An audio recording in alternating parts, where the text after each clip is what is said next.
Welcome back everybody. और हमारे साथ इस वक्त स्टूडियोज में मौजूद हैं Shahid Afridi. We have a caller online, देखते हैं कि कौन है हमारे साथ। हेलो, अस्सलाम वालेकुम। वालेकुम अस्सलाम। कौन बात कर रहे हो और कहाँ से? बात कर रहा हूँ कराची से। कराची से कौन? जुबैर बात कर रहा हूँ। जुबैर इस वक्त हमारे साथ स्टूडियोज में शाहिद अफरीदी साहब मौजूद है। क्या पूछेंगे, क्या कहेंगे? बात करनी थी। अस्सलाम वालेकुम शाहिद भाई। जी वालेकुम जुबैर, क्या हाल है? ठीक ठाक हो? अल्हम्दुलिल्लाह शाहिद भाई, मैं आपको बहुत ज्यादा और बहुत बड़ा फैन हूँ। अच्छा, क्या नाम? अच्छा, क्या नाम बताइए? जुबैर नाम। क्या करते क्या हैं आप जुबैर? मैं बहुत ज्यादा क्रिकेट खेलता हूँ, इंतहा से ज्यादा। और मैं सिर्फ और सिर्फ आपके ही स्टाइल को पिक करके और जो है ना क्रिकेट खेलता हूँ। और बस मैं क्या बताऊँ आपसे, मुल्क के लिए आप इतना कुछ कर सकते हैं, इसकी कोई हद नहीं। इतनी आपसे जो है ना लोगों को क्या बोलते हैं, अच्छा, कुछ बोला नहीं जा रहा अभी। समझ रहा हूँ मैं आपकी आधी बात है। फर्स्ट टाइम मैंने आपसे बात की है, बहुत अच्छा लग रहा है। सिर्फ और सिर्फ मैंने एक मरतबा भाई आपको स्टेडियम के अंदर देखा था, और मैं नेशनल स्टेडियम के अंदर बाहर खड़ा हुआ था और आप खेल रहे थे। तो चलो ठीक है, thank you so much Zubair, take care, thank you, अल्लाह हाफिज। जुबैर की हालत इस वक्त हमारे ऑफिस की लड़कियों की तरह, वो कुछ बात ही नहीं कर पाते। वो चाह भी रहे बात करना, वो कर भी नहीं पा रहे।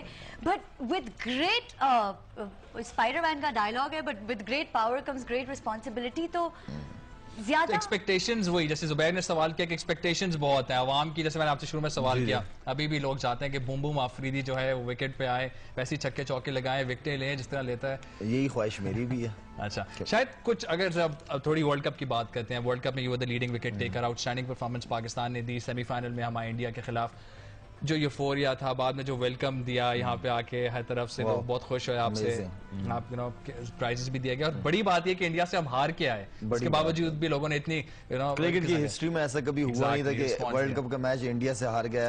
वरना अगर आपको याद हो 99 का वर्ल्ड कप जब वसीम भाई कप्तान थे, फाइनल हार के आए थे हम। और फाइनल भी अगेंस्ट हम हारे थे ऑस्ट्रेलिया से, और जो रिस्पांस था वो बहुत ही खराब था। लेकिन इस बार टोटली 96 के वर्ल्ड कप की भी मिसाल है, उसके अलावा भी मिसालें 2003 में भी पाकिस्तान इंडिया से आ रहा। लेकिन क्या ऐसी वजह थी आपके हिसाब से, क्यों शाहिद को ऐसा वेलकम मिला, क्यों पूरी टीम को ऐसा वेलकम मिला?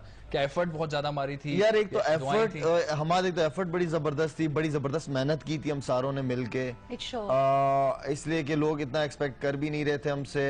ऊपर से ये था कि as a leader, as a captain, मैंने एक चीज अपने दिलो दिमाग में रखी थी कि इंशाल्लाह हर लड़का मेरे लिए बराबर है, और हर लड़के के लिए मेरी नीयत साफ है। कोई कराची, कोई लाहौर, कोई सिंधी बलोची कोई नहीं है, सब पाकिस्तानी है, और सबका मैं ख्याल रखूंगा भाइयों की तरह। इनका ज्यादातर, इनका कप्तान में होता था सिर्फ ग्राउंड की हद तक, ग्राउंड से बाहर हर जूनियर लड़के के साथ मैं जाता था, पार्टी भी करता था इनके साथ, इनका खाने पे भी जाता था इनके साथ। बिल्कुल इनको मैंने बहुत ज्यादा क्लोज रखा हुआ था अपने, तो कोई भी इनको प्रॉब्लम होती तो मुझसे लाजमी डिस्कस करते थे ये लोग। ये सबसे अच्छी कैंडी के कुछ वाक़े तो मुझे भी याद है, अब्दुल रज़ाक और अहमद शहजाद आपके साथ ही होते थे, ज्यादातर लड़के साथ होते थे। तो वो जो कम्युनिकेशन प्रॉब्लम हमारे बीच में आती थी, जिसकी वजह से प्रॉब्लम क्रिएट होती थी, वो कम कर दी थी। दो की इन्हीं की बात अगर कर लें, सेंट्रल कॉन्ट्रैक्ट्स भी कल अनाउंस किए पाकिस्तान क्रिकेट बोर्ड ने, और कुछ इस तरीके से देखा, आपको तो सेंट्रल कॉन्ट्रैक्ट नहीं दिया गया, शायद उनका एक्सक्यूज यही है कि शायद जो है वो रिटायर हो चुके हैं, इसलिए उनको सेंट्रल कॉन्ट्रैक्ट नहीं दे सकते।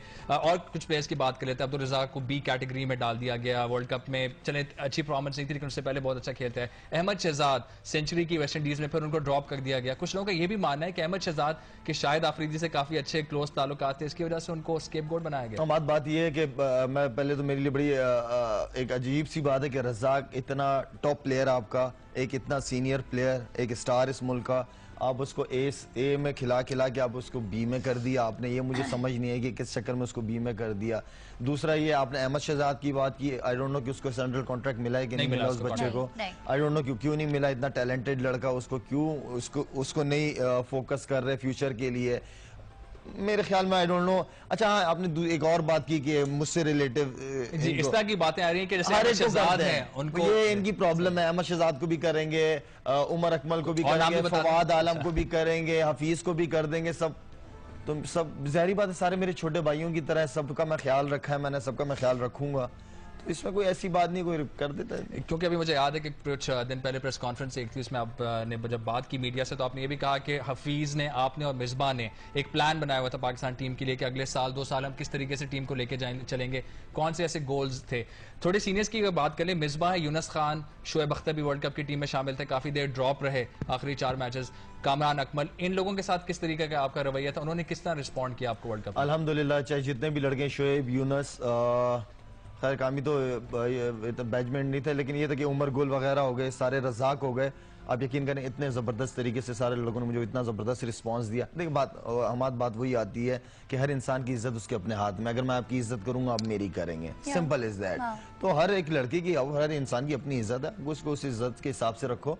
आप उनसे मशवरे लें, उनसे पूछें कि भाई क्या बेहतरी होनी चाहिए, इसलिए इतने सीनियर प्लेयर हैं तो इन चीज़ों का मैंने काफ़ी ख्याल रखा है इन चीज़ों का मैंने, जिसकी वजह से सारे लोगों ने मुझे बहुत अच्छा रिस्पॉन्स दिया। शायद कैप्टनसी के बारे में वर्ल्ड कप की अगेन मैं आपसे करूंगा, जैसे आपने कहा कि आप कोशिश करते हैं कि हर प्लेयर को प्रॉपर चांस दिया जाए, चाहे वो सीनियर हो चाहे वो जूनियर हो।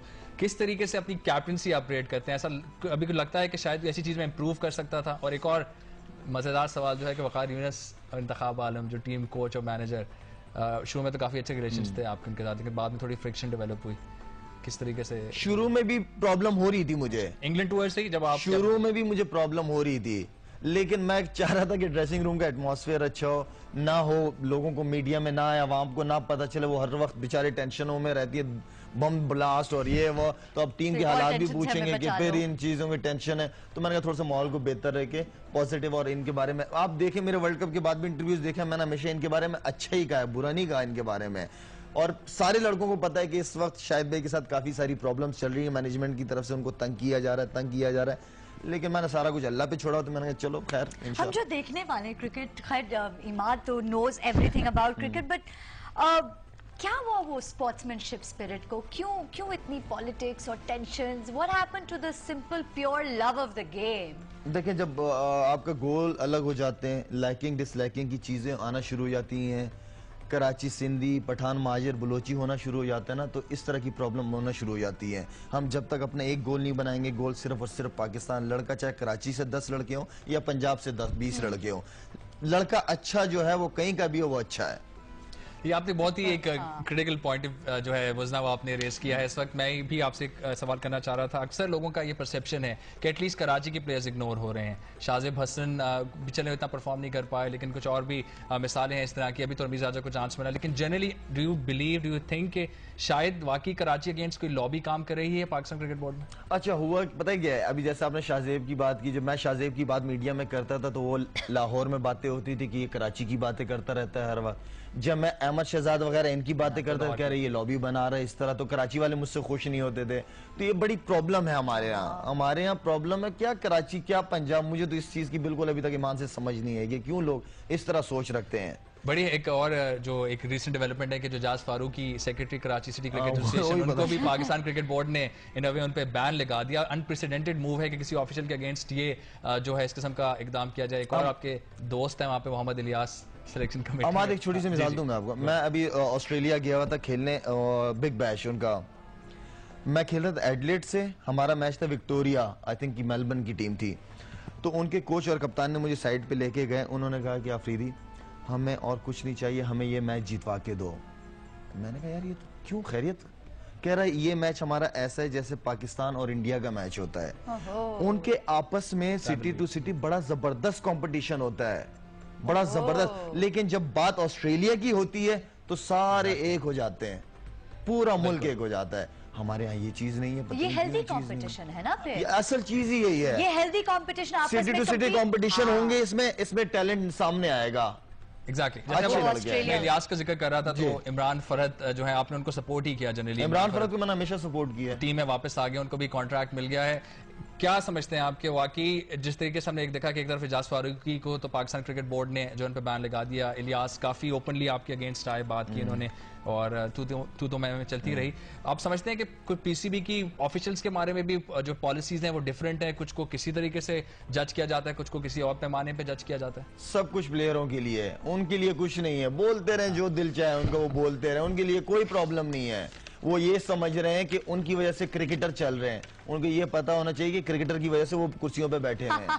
और इसी नोट पे बात हम एक छोटी सी ब्रेक लेते हैं। हम ज्यादा दूर कहीं नहीं जा रहे, आप लोग भी ना जाएगा। Will be right back with Shahid Afridi.